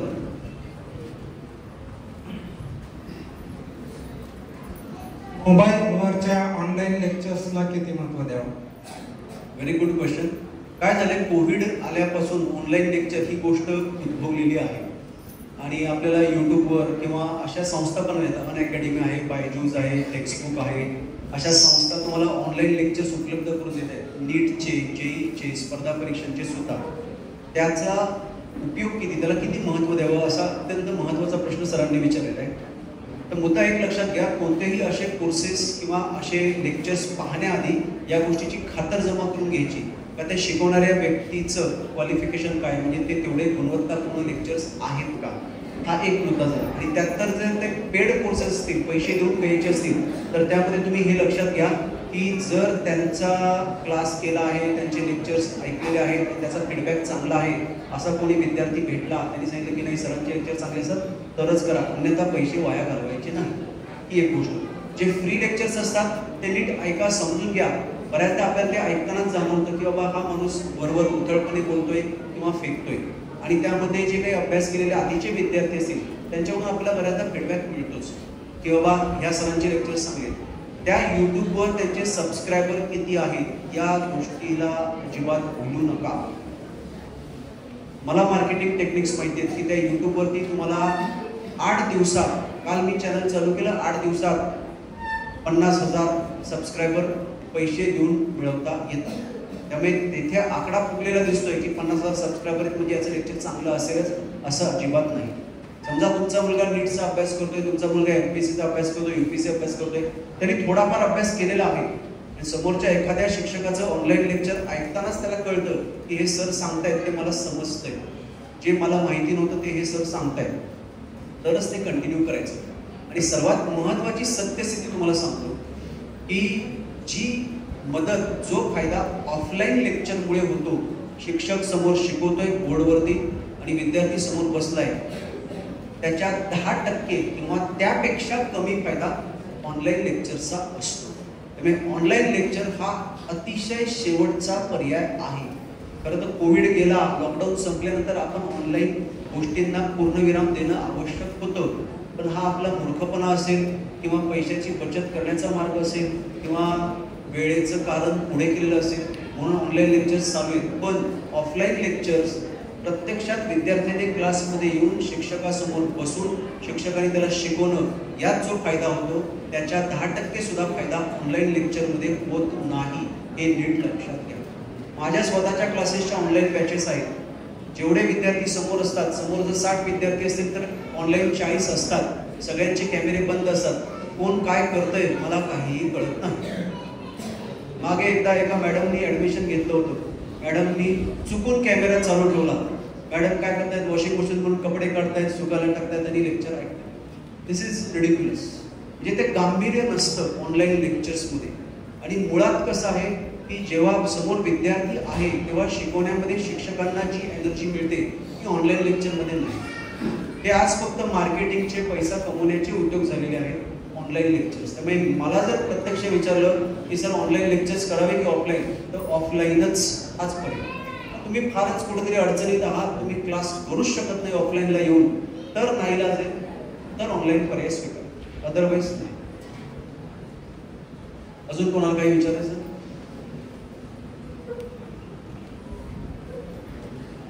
विशेषतः पालकांमध्ये कुठल्याही स्वरूपाचा डाऊट विचारू शकता तुम्ही. डाऊट विचारण्यामध्ये माणसाने लाजू नये.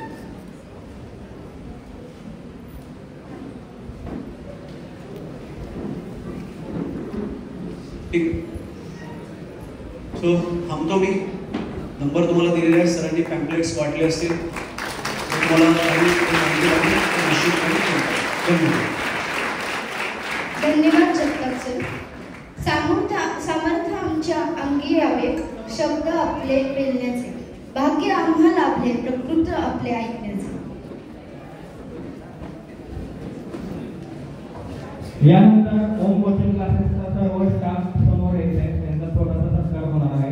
बिरादर सर, राम सर, धवल सर, विष्णू सर, सर